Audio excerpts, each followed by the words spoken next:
Diaspora siriană din Moldova o susține pe Maia Sandu la prezidențiale. Mai mulți studenți originari din Siria, care învață la Chișinău, îndeamnă cetățenii să voteze candidatul PAS la scrutinul din 13 noiembrie.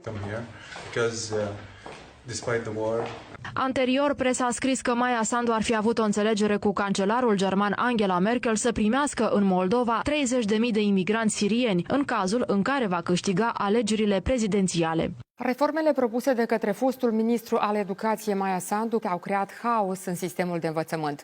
Acuzațiile vin din partea liderului socialiștilor Igor Dodon. Astăzi, socialiștii au prezentat publicului top 10 minciuni care, în opinia lor, au fost spuse de Maia Sandu. Potrivit socialiștilor, primele declarații false ale Maia Sandu, o altă minciună spusă de Maia Sandu, potrivit socialiștilor, se referă la... Socialiștii mai acuză candidatul PAS. Mâine, socialiștii vor prezenta un top al manipulărilor făcute de candidatul PAS Maia Sandu. Stejarul s-a îngălbenit. Aceasta este concluzia socialiștilor referitoare la metodele de manipulare pe care le-ar fi preluat candidatul Partidului Acțiune și Solidaritate, Maia Sandu, de la foștii săi colegi din Partidul Liberal Democrat. Liderii PSRM au prezentat astăzi top 10 minciuni folosite de Maia Sandu. Echipa PSRM a venit cu argumente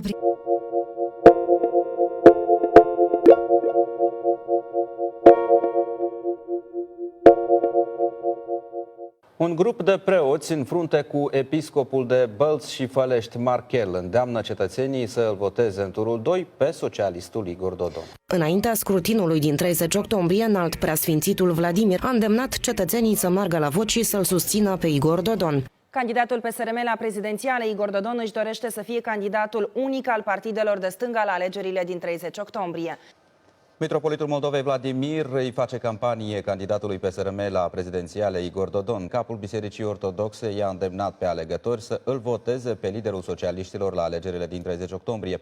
Asta pentru că Dodon ar fi singurul candidat care se poziționează ca un apărător al valorilor creștine și un promotor al tradițiilor ortodoxe. Un grup de preoți în frunte cu episcopul de Bălți și Fălești, Marchel, îndeamnă cetățenii să-l voteze în turul 2 pe Igor Dodon.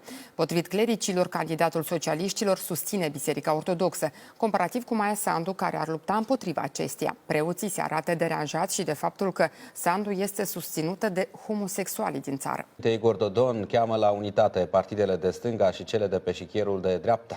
Socialistul a ieșit astăzi cu un îndemn către cetățeni, dar și către formațiunile politice pe care le îndeamnă să uite de certurile din trecut de dragul interesului național. Igor Dodon a optat pentru îmbunătățirea dialogului atât cu partenerii din Est, cât și cu cei din Vest. Candidatul socialiștilor la funcția de președinte, Igor Dodon, își dorește să fie un exponent unic al partidelor de stânga la scrutinul de duminică. Igor Dodon cheamă la unitate partidele din ambele părți ale eșichierului politic. Socialistul a ieșit astăzi cu un îndemn către cetățeni, dar și către formațiunile politice, pe care le îndeamnă să uite de certurile din trecut de dragul interesului național.